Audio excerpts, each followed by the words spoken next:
and gentlemen, welcome. Episode number 307 of Should I Start a Podcast? Today, I'm talking with Dr. Sherry Walling, who is a legend in every way. Have you been wondering how to have a difficult conversation with your audience? Want to know how to approach it without getting into or onto a soapbox? This episode with Dr. Sherry Walling goes into depths of how to approach talking about difficult topics on your podcast, why it is important, and the trust that it builds with an audience that are going through similar things. In this episode, you will learn how Sherry has evolved as a podcaster and learn her podcasting journey. You will understand how to take a deeper look as a podcaster and how to learn as a podcaster.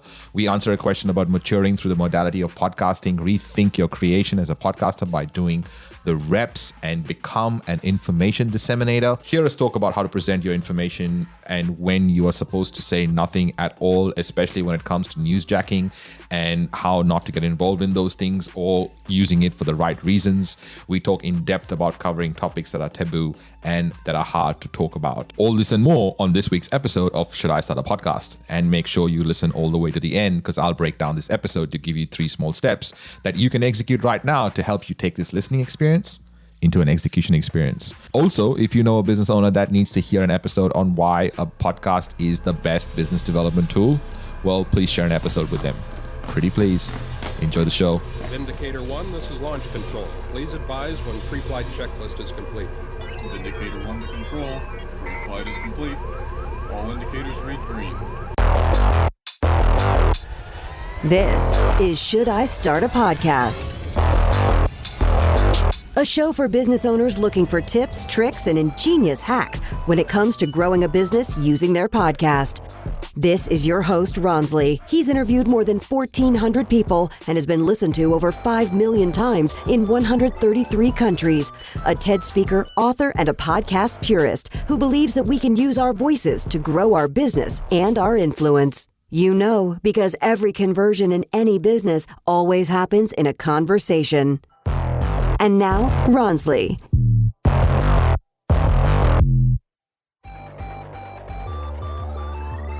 Ladies and gentlemen, welcome to another episode of Should I Start a Podcast? Today, I have a treat for you. I have Dr. Sherry Walling in the house, and she is all sorts of amazing. We're going to talk about her new book. We're going to talk about her podcast. We're going to talk about her journey as a podcaster, putting her voice out there, talking about things that really are hard to talk about and how she gets around doing that. Also, if you're a business owner, podcaster, and you have a case study on how a podcast is like hindered or grown your business or helped your business grow, I'd love to hear that and feature you on the show. So send me a DM, and I would love to see what you've been doing with your podcast. Anyway, today's guest, Dr. Sherry Walling, she hosts a bunch of podcasts. The one that I love is Zen Founder, and it's an amazing show for entrepreneurs, especially ones that know that the mind is such an important part of their output, I suppose, and how they show up. And she's now the host of Mind Curious, a podcast exploring psychedelics, which is really cool. And I want to talk to her about that. But I also want to talk to her about her new book, which I got just before I left the US. It's called Touching Two Worlds. Ladies and gentlemen, Dr. Sherry Walling.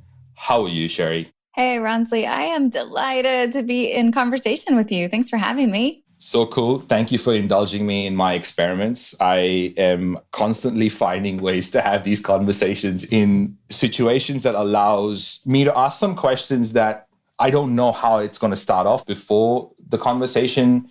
And I kind of allow myself to kind of be in this moment and be present, which is actually a treat for me. So thank you for being here. Let's talk about your journey as a podcaster. What was it like when you first started? Has that changed in the way you express yourself? Has the topics changed? Just if you could give us a brief overview of your life as a podcaster, that would be great. Okay, my life as a podcaster. I began a podcast called Parenting Reimagined probably about 10 years ago. So it was a little bit of an earlier on podcast, but I was really in the midst of my own journey. I was a university professor. I had already had my PhD, got my PhD, and I just had my second child. And I felt a little bit lost in my world of being a very sort of high functioning, high level professional and also having very young children. And so I did a podcast where I interviewed parents all about their different sort of experiences of transformation related to parenting. And honestly, it was very much for me. It was conversations I wanted to have.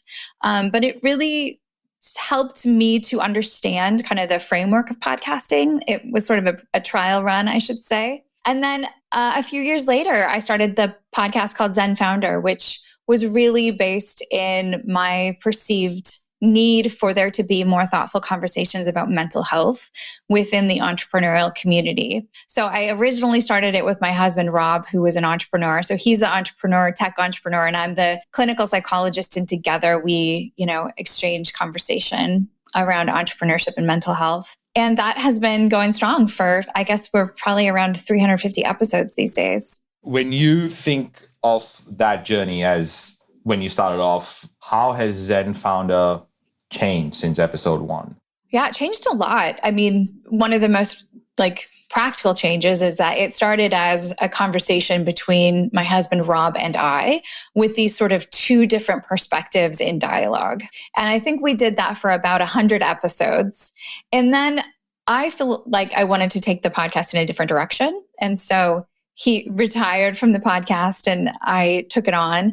And it's also changed a lot thematically. I think it started as these very quick tips and tactics to help with mental health. And we still do some of those episodes, but I've really found it more satisfying to do a deeper dive into more complicated topics.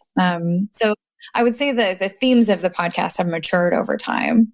So did you feel like those initial conversations allowed you to refine your thoughts, your arguments, and then put them together in a way that you wanted to tackle, I suppose, more complicated topics, if for the lack of another way to explain that? Yeah, I think I was learning how to podcast, right? Learning to use my voice in that way, learning what I felt comfortable disclosing more publicly in that domain, learning what was sticky for people, what was interesting.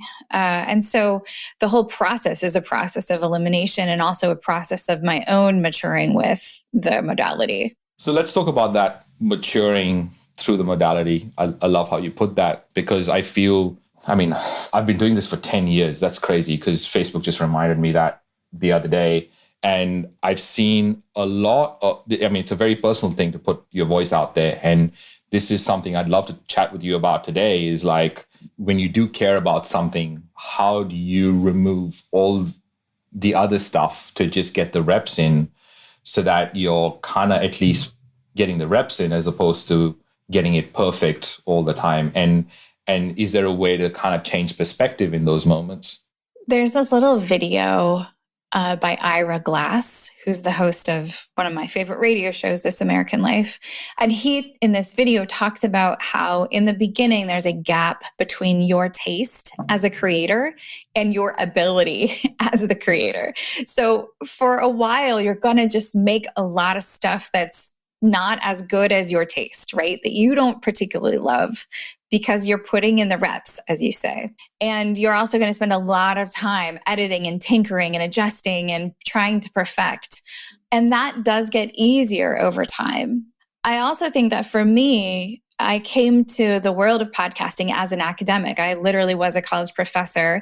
And when I resigned from my teaching job, I really dove deeply into podcasting. And so I think I started as sort of this teacher, information disseminator. And although that's valuable, I really learned that wasn't what really mattered to my audience. And so now I see myself more as a storyteller and as someone who is mindful of research and science, but really putting my heart and my personal experience more into the forefront of the stories that I tell in a way that allows for deeper connection. There are a few things that you mentioned in there. One of them is being in academia, being an academic, and then getting into this world where anything works. What has that been like for you? What is that transition like for you? Well, I stick to my academic chops in the sense that I do think it's important that information go through some kind of filter, right?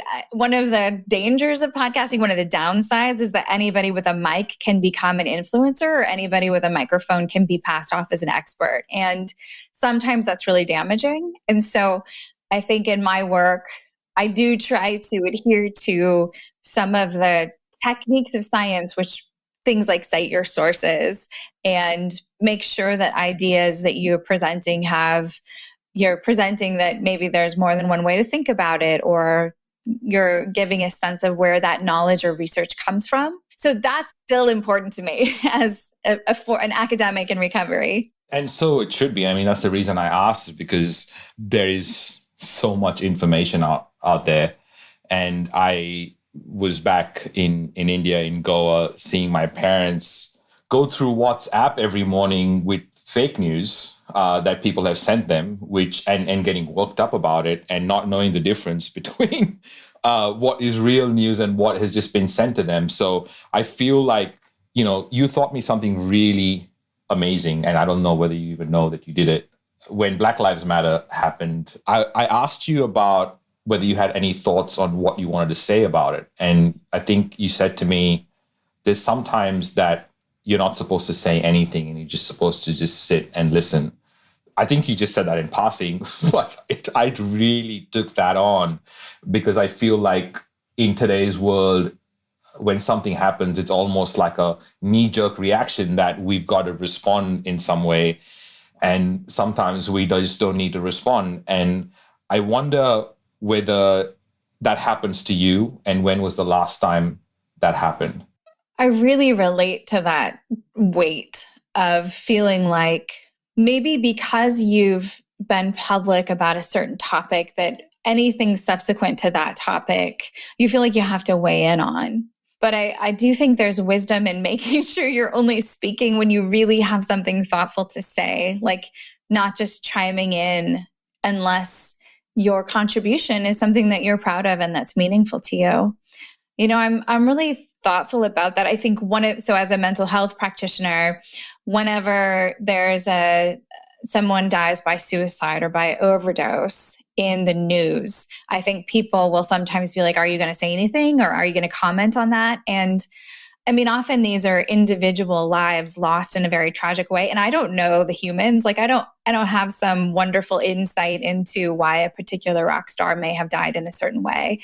And so I have to really go through my own integrity about whether I have something really to contribute, or whether I would just be a talking head that's sort of, I guess, succumbing to the pressure of other people to make some noise about a certain topic. I think they call it newsjacking these days, where you kind of like find something topical and use it to get attention to what you do. And unfortunately, again, because these lines are being, we don't know what these lines are. I mean, in the social media world, we're still trying to figure the social world out. And sometimes people take, situations in their life and use it for really good purposes, like Touching Two Worlds, which, my God, what a book. I mean, I'm only halfway through, and I have Post-it notes everywhere. And what I'd love to first talk about is when you're writing Touching Two Worlds, how did you allow something so difficult to pass through you?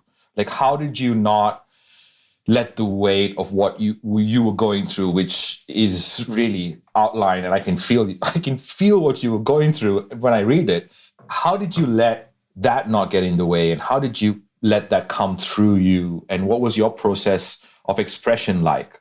Yeah, and just to give listeners context, Touching Two Worlds is a memoir, and it's also kind of a psychological analysis that was written really about my experience of losing my father to cancer and my brother to suicide, and within 6 months of each other, so in a tight timeline. And so I had this sort of couple year period of my life where my life was very much about their sickness and their illness and their need for care and support, and then it was very much about grief after they died.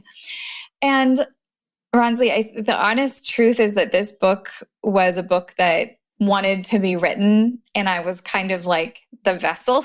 I mean, it was written at like 3 a.m. when I couldn't sleep. It was written on airplanes. It was written here and there whenever I had a thought or a question that was bothering me, and I felt like I needed to record it somewhere. So the book is it's very personal. It's very intimate to my experience, but it's gone through these different iterations of being something that I wanted to give to other people. So, I think of like, somebody like you, where it's like, I'm leaving you a little note, like, dear Ronsley, I'm sorry to tell you that someday you'll lose people that you love. I hope that doesn't happen, but it will. And in the event that it does, here's the things that I learned from my own experience, and I've just written them down for you. And so that's sort of the tone of the book. Hey, this is Sandy Waters. I'm a radio host for over 20 years and help people sound better on their podcast. I'm on the inside of We Are Podcast members, or as we like to call it, the Whamly. If you were thinking about growing that business using your podcast and your online presence, come join us on the inside. I would love to meet you.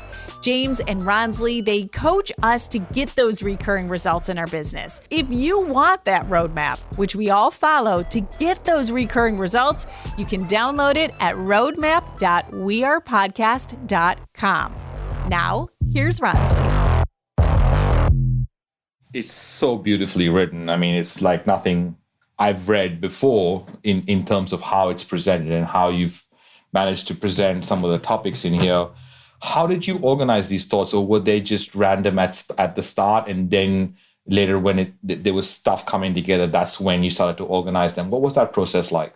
I guess the simplest iteration or the simplest beginning point was it was sort of my journal. There were also a few of the essays that were taken from Facebook posts, which I feel a little bit embarrassed to admit. But when I was in the middle of these losses, especially my dad's loss, because he had been very public about his experience with cancer. And so I was writing as well about my experience with his cancer. And we were sharing that with our various, family members and friends and communities. And so I collected all of these journal entries and all of these Facebook posts. And then I went back through his essays on Carrying Bridge and other places that he had written about his losses. And there wasn't any great magic to organizing it, except that I knew that I wanted to reflect on my dad's experience, on my brother's experience somewhat separately, and then to think about the two losses in tension with each other, or in, I guess together.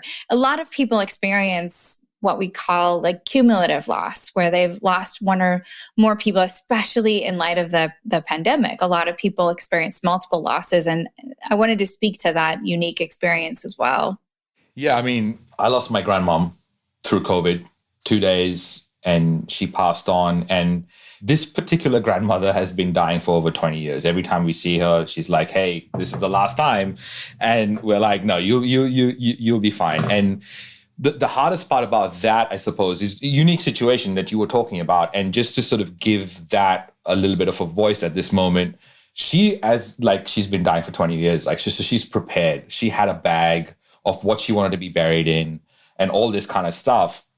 But because she had COVID, they couldn't honor those things, which would have meant a lot to her, which kind of becomes this really crazy thing that we get caught up about. I get caught up in, my mom got caught up in, with is like, but with something that we couldn't change. But I suppose everyone is going through that kind of loss and that kind of, different nuanced situations during when they lose someone. I know you mentioned in the book, but what would you give someone right now if they are like watching this and consuming this and maybe going through it silently? What are some of the thoughts that you'd like allow them to have, or maybe perspectives that could help them? One of the things that really stood out to me was the centrality of love in the presence of grief, right? Whenever we're grieving something, whether it's a person or the loss of a plan, the loss of a job, the loss of a dream, it's our love for that person or thing that then becomes the inverse of grief. So grief is sort of the shadow of love. And for some reason that I found that to be very comforting and helpful to sort of recognize like, oh, I'm in some pain because of the depth of love that I had for these family members. And that helped it to feel like difficulty with a purpose, right? Difficulty with meaning behind it. I also want to acknowledge that I think grief is really, really isolating for people. Even members of the same family who are affected by the same loss feel differently about it, process it differently. And so it can be a time where people feel really lonely.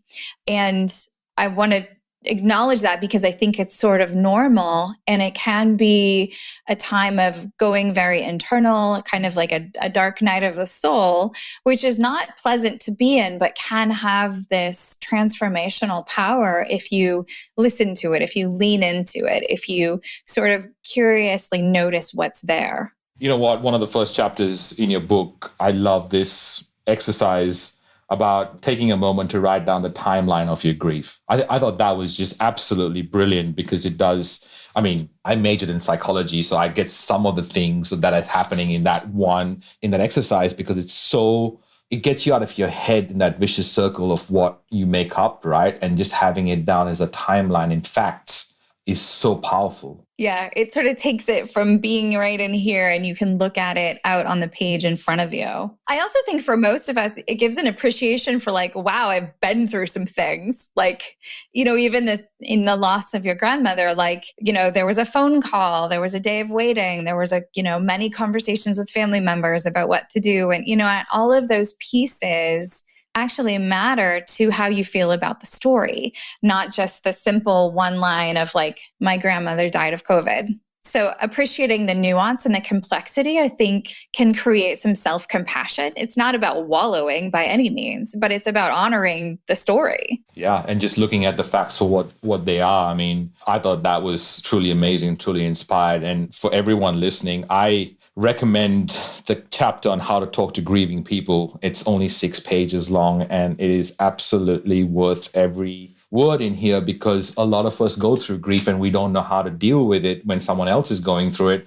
So what we do is we ignore it and we kind of make small talk. And this is such a good, it was only 6 pages, but it's so useful for someone that, you can actually feel like you can help, as opposed to sometimes when someone's going through a hard time, you think that if you say something, you might make it worse. And is that a normal feeling, or is that just sort of us trying to make ourselves give us an excuse or a way out to not sort of dealing with a difficult situation? I think well-meaning people don't know what to say. And I think, if you're greeting someone, say that we're getting together for some coffee and you sit down and you do the little small talk exchange and it's going well and no one's crying and no one's done this like spiral into grief. The tendency then is to say, okay, I'm not going to bring it up. Like, we're not going to talk about my dead dad or your dead grandmother. We're just going to like proceed. Like, what books have you been reading? What movies have you watched lately? Because I think we're afraid of introducing emotional complexity or potentially sadness into the story. When, let's be honest, it's not like we've forgotten about our dead loved ones. It's right there in the back of our minds. We're not unaware. And so I think it's sort of this weird misdirected compassion. You want to not upset someone, but in the end, I think we often end up like kind of ignoring or not honoring what they're living in. And so I think the best way to do that is to do it with a lot of choice, which is to say something like, hey, would you like to tell me a story about your grandmother? Or, hey, I know you've just had this loss in your life. I would love to listen if you feel like talking about it. And so the permission that we give when we phrase things like that helps to restore a sense of choice, which is important. I love what you've done with this book. Thank you so much for writing it. I mean, I can't even imagine what it was like to actually go through some of the things. I can't actually imagine because I feel it when I read it. But I mean, I've not lost a dad or a sibling, and I feel immense sense of gratefulness that I didn't have to go through that yet. But I can only read what you've written here and imagine how hard it must have been. I constantly think about you as an inspiring figure. And I found out about the new podcast, Mind Cure, and I find how is an academic getting into psychedelics, how is that working for you, and what is going through your mind when you're doing that? All of the academics are doing it. I'm not new at all. So literally there are over 80 new centers of excellence at academic medical schools in the US that are focused on clinical research related to psychedelics. Places like Johns Hopkins, Harvard Medical School, UC San Francisco, UCLA, like all of the big names are really curiously exploring this new science about old tools that have, it looks like, very significant power to help alleviate a variety of mental health concerns. So I wish I could say I was like some novel, cutting edge academic, but I'm not. I'm just kind of like on the bandwagon. And the reason I'm on the bandwagon is because the research is also really sound. There are an increasing number of really well done, robust clinical studies that point to the likelihood that psychedelics can be really, really helpful in alleviating PTSD, anxiety, addictive disorders, which are, actually very difficult to treat, and a whole host of other kind of mood and anxiety related issues. And when you're doing this work, what is the most surprising sort of research you've come across? Because I don't know whether, for me, it was the first time in Park City that I was exposed to the idea of entrepreneurship and psychedelics in 2018. And I find that it's come leaps and bounds since then, but it has changed my mind a lot along the way. What are some of the research and some of the studies that have been done that absolutely, it blew my mind back then, and I'm sure there are new ones now, but what are the stuff that comes to mind for you with the results that we can see with psychedelics? Yeah, one of my favorite studies to think about and talk about is a study that was published in the New England Journal of Medicine, so a very reputable journal, by a research team that was led by Robin Carthart Harris, who was at that time in London and is now at UC San Francisco. But the study compared SSRIs, so selective serotonin reuptake inhibitors, which are kind of the standard medicine for depression. And SSRIs are very, very commonly prescribed. One of the challenges with SSRIs is that they narrow both edges of the emotion spectrum. So if you think about emotion as a spectrum, maybe you've got sad on one end and happy on the other end. SSRIs sort of bring in the edges in both directions. So the study compared psilocybin, which is the sort of active ingredient in magic mushrooms, compared that to SSRIs, and they found that psilocybin was effective at eliminating the depressive symptoms, like minimizing that depth of sadness that people with major depression were experiencing, without turning down the other end of the spectrum. So without compromising a sense of joy or happiness or pleasure. And the reason that I think that is so important is because it's that end of the spectrum of the emotional experience that really creates a lot of our catalysts to stay alive, to be creative, to really engage in our lives. And when we numb that out, I think we really put people at risk for suicide, and we put people at risk to not really flourish in their lives. So if there's something that we can do that helps people feel less depressed without losing their spark of joy, that is a really amazing innovation in mental health care from where I sit. The reason I want to talk about all these things, grief, psychedelics, mental health, these are all topics that you've picked that are difficult to talk about. And I wonder, how does the podcast fit into this? How does it help you get these conversations or get into these topics? And how does that layer into the business? Because my work, whether it's talking about mental health concerns or talking about psychedelics or talking about death, those are all, as you're identifying, sort of difficult conversations to have. You don't always know who to ask. Maybe you're curious about psychedelics, but do you ask your doctor? Where do you have that conversation? And so I think podcasting is a really lovely way for people to get information, hear ideas, hear personal experiences, hear stories and interviews. From a business perspective, though, certainly Zen Founder is a comprehensive body of work about entrepreneurship and mental health that doesn't really exist in other places. There are now, many podcasts that talk about mindset or mental well-being for entrepreneurs, but I was one of the first. And so this body of work really is the foundation that I stand on, which says, I have a PhD. I have all of this training and all of this experience. And look, here's all of the things that I know and that I've been talking about for years and doing it in public. And I think that really creates for my professional brand, it creates a sense of esteem or just an established narrative that I think has been really helpful for my business. What I would love to do right now is sort of talk about the mistake that business owners make, which is not ID3 tagging their MP3 file. But what I'd love to ask you on the back end of that is some of the psychological tactics that you might have for getting us out of our own way to express ourselves and the things that really matter to us, and putting ourselves out there, I suppose, is probably one of those things, and how we can do that most effectively. One of the tactics that I find most important is this very simple mantra of it's not about you.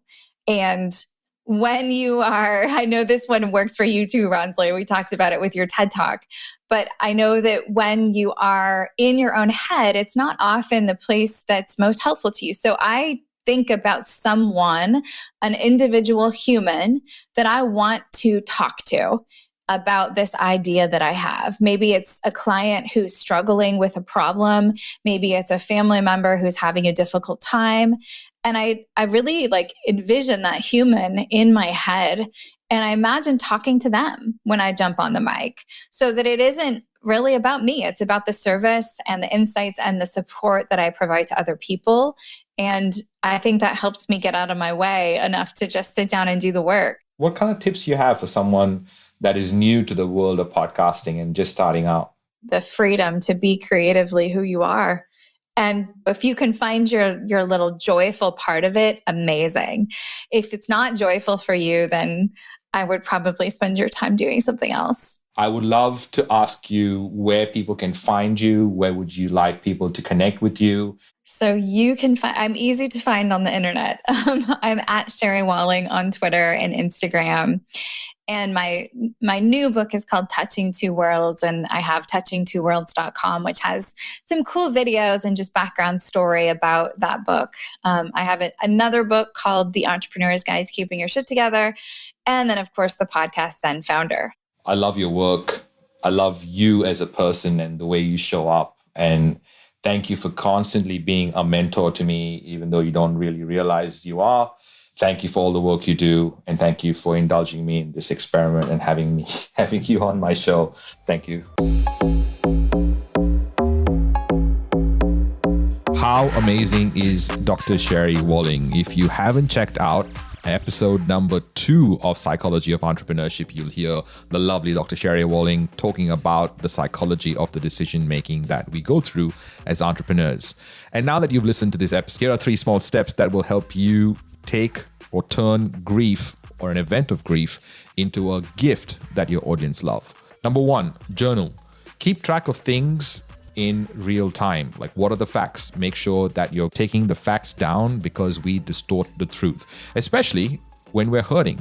So making sure that we're getting the facts down and written somewhere as to what is happening and in what order will be extremely useful for what we're going to do next, which is number 2. Ask the question, what does this mean for my audience? See what comes up. Try to use what's happening in the moment with the facts that you're going through and try to relate it to the people that you care about, who care about you. Nothing might come up, but if it does, honor it and write it down and allow that to happen. Number 3, make a list of 3 to 5 things that you want to cover as a result of this event.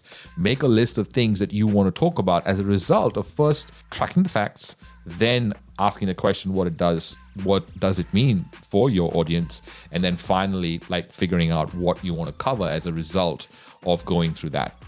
Make sure you pick the right strategy for where you are, and what will work for your business depends on where your business is at. If this is the first episode you're listening to all the way to the end, or if you're a regular, thank you so much. I love that you're here. Check out our back catalog on shouldistartapodcast.com. Subscribe to the show because that really helps me get found. Give me a review and a rating. I want to understand whether you like it or not. And it also helps others find this podcast. If you are a business owner and podcaster and want to join others just like you in a group where we share tactics on ideas on what's working for us when it comes to using our podcast in the best possible way, go to wearepodcast.com/group. It is free. And if you didn't know, We Are Podcast is an annual conference. In 2022, we'll be doing our 9th iteration. This is Australia's first podcasting conference. And if you want to know more, join the group or go to wearepodcast.com and you'll find all the latest information about the event that is coming up. Stay tuned next week when we're going to cover being a representative of the people who don't have a voice with the legend that is Cos Mate. We cover lots, including the responsibilities of speaking up and showing up for the people you represent. So don't forget to subscribe to the show and get that episode as soon as it gets released. Until then, much love. All right. So you still till the end. You found this useful and you have a business or you have a podcast and a business and you kind of want to make it work for you and grow your business using this podcast. Well, you know what? That's something that I have helped thousands of people do and thousands of businesses do in different forms, through an agency in a one-on-one fashion, through a conference, in a group, and obviously in courses and stuff. So please, I want to be able to give you something that you can use to get recurring results in your business using a podcast. We call it the Recurring Results Roadmap. It is years of putting this in practice. It is the blueprint to get results and recurring results using a podcast. If you'd like that, send me a message, ronsley@gmail.com. I want to hear from you. I want to hear your voice, or want to hear from you. So if you've listened to this and you want that roadmap, please send me an email, ronsley@gmail.com. I want to hear from you. Much love. I'll see you in the next episode.